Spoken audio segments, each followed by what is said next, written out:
Hello everyone, কেমন আছেন সবাই? আশা করি সবাই ভালো আছেন। আমরাও আলহামদুলিল্লাহ ভালো আছি। তো এখন সন্ধ্যা 6:30টার মতো বাজে। আর এখানে আমি কিছু টমেটো, কাঁচামরিচ, তারপর রসুন, আদা, পেঁয়াজ সব কিছু নিয়ে নিয়েছি। এখানে দেখুন আমি এই টমেটোগুলো রেখে দিয়েছি। আমার বাবাটাই দেখুন কি অবস্থা করেছে। তো এটা নেব না, অন্য একটা টমেটো নেব। আর আগের ভিডিওতে হয়তো সবাই জানে যে আমার বাড়িতে এখন অনেকগুলো টমেটো আছে। তো তারই মধ্যে থেকে আমি এখানে টমেটো নিয়েছি। কি করব সেটাই বলা হয়নি। বানাবো টমেটোর পরোটা। তো এই তো আমার মেয়ে কিন্তু অনেকটা টমেটো দিয়ে দিল। এখানে টকটকা টমেটো নিয়েছি। আর যদি 4টা কাঁচামরিচের মধ্যে সবগুলা এইরকম লাল থাকতো তাহলে আরও বেশি ভালো লাগতো। তো নেই, কি আর করার, চাইলে শুকনো মরিচের গুঁড়াও দিয়ে যেত। তো আমি কাঁচামরিচই দেব। এগুলা সবগুলা একসাথে, পেঁয়াজ বাদে এই সবগুলো একসাথে এখন ব্লেন্ড করে নেব। টমেটোর পরোটা আমি আজকে ফার্স্ট টাইম বানাচ্ছি। তো ফার্স্ট টাইম বানাচ্ছি যদি আপনাদের সাথেও শেয়ার করি। এখানে আমি এগুলা রেখে দিয়েছি, এগুলো আগে ব্লেন্ড করে নিই। এই তো সবগুলা কিন্তু পিউরি করে নিয়েছি। এখানে টমেটো, কাঁচামরিচ, তারপর আদা, রসুন। এখন এখানে দিয়ে দিব 1 চিমটি পরিমাণের হলুদ, আর দিয়ে দিব একটু জিরা গুঁড়া। যারা ঝাল আরও বেশি খেতে চান তারা একটু বেশি করে এই সময় লাল মরিচের গুঁড়াও দিতে পারেন। তো আমি আর দিব না। এখন দিয়ে দিব ধনিয়া পাতা। আমার মেয়ে আমাকে হেল্প করছে, দিয়ে দাও। আর দিয়ে দাও পেঁয়াজ কুচি, যেগুলো আগে রেখে দিলাম ওইগুলা সবগুলো ঢেলে দাও। হ্যাঁ,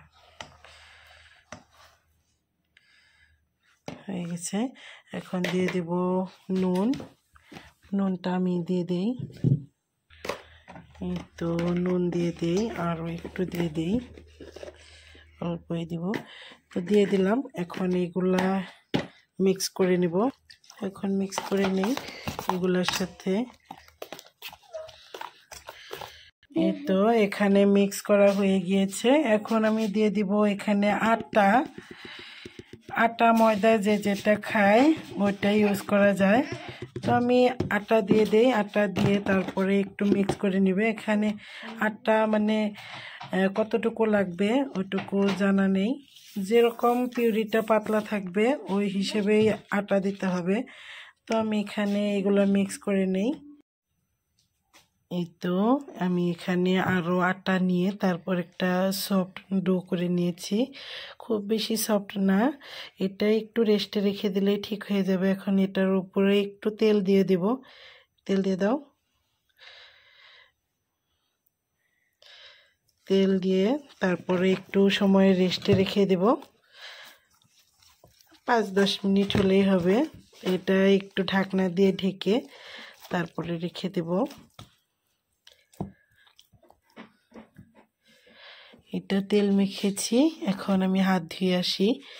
তারপরে 10 মিনিট পরে আমি এই রুটিগুলো বেলে নিব।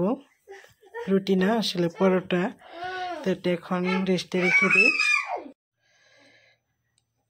এই তো এখন কিন্তু 10 মিনিটের কথা বলেছিলাম, তো এখন 15-20 মিনিট হয়ে গিয়েছে। আমার এই পরোটার ডোটাও কিন্তু সুন্দর করে সেট হয়ে গিয়েছে। আমি এখান থেকে এখন লেচি কেটে নেব। হয়ে গিয়েছে, আমি লেচি কাটা। এখানে 7টা পরোটা হবে।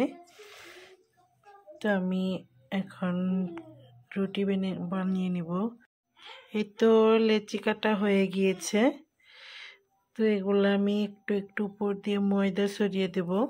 আটা দিয়ে মাখিয়েছিলাম কিন্তু আটা শেষ হয়ে গিয়েছে। এখন আমি ময়দা দিয়ে দেই উপর থেকে, ভালো করে ময়দা ছিটিয়ে তারপর এগুলো একদমই মসৃণ করে নিব উপর দিকটা ডলে ডলে। আমি সবগুলোরই উপরে একদম সুন্দর করে ডলে ডলে মসৃণ করে নিয়েছি। তো এখান থেকে আমি এই আটার মধ্যে, আটা না ময়দা, তো ময়দার মধ্যে ডিপ করে তারপর এখন রুটি বেলে নেব।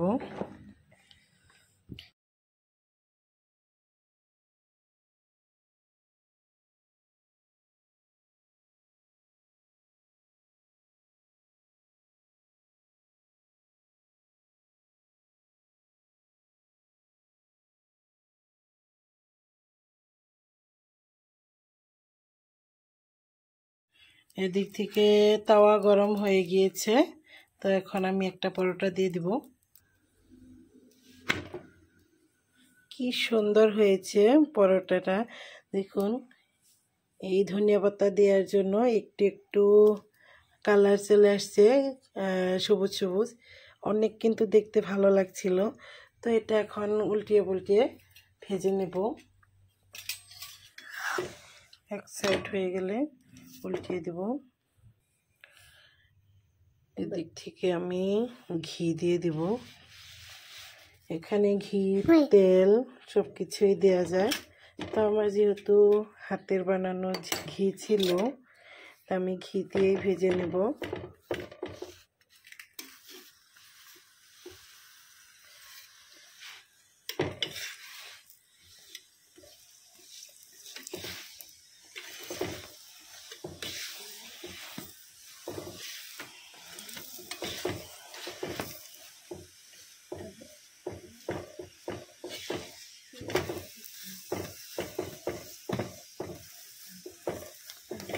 সুন্দর একটা কালার আসছে, যেহেতু একটু হলুদ গুঁড়া দিয়েছিলাম।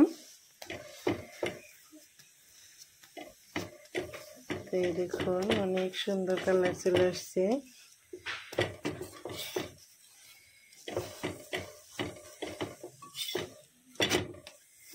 একটা ভাজা শেষ।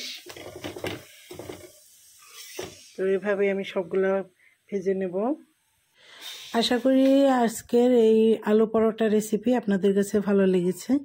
যদি ভালো লেগে থাকে অবশ্যই একটা লাইক করে দিবেন আর চ্যানেলটা সাবস্ক্রাইব করবেন। আজকের ভিডিও এ পর্যন্তই, দেখা হবে নেক্সট কোনো ভিডিওতে। ততক্ষণ পর্যন্ত ভালো থাকবেন, সুস্থ থাকবেন, আমাদের জন্য দোয়া করবেন। আজকের ভিডিও পর্যন্তই, আল্লাহ হাফিজ।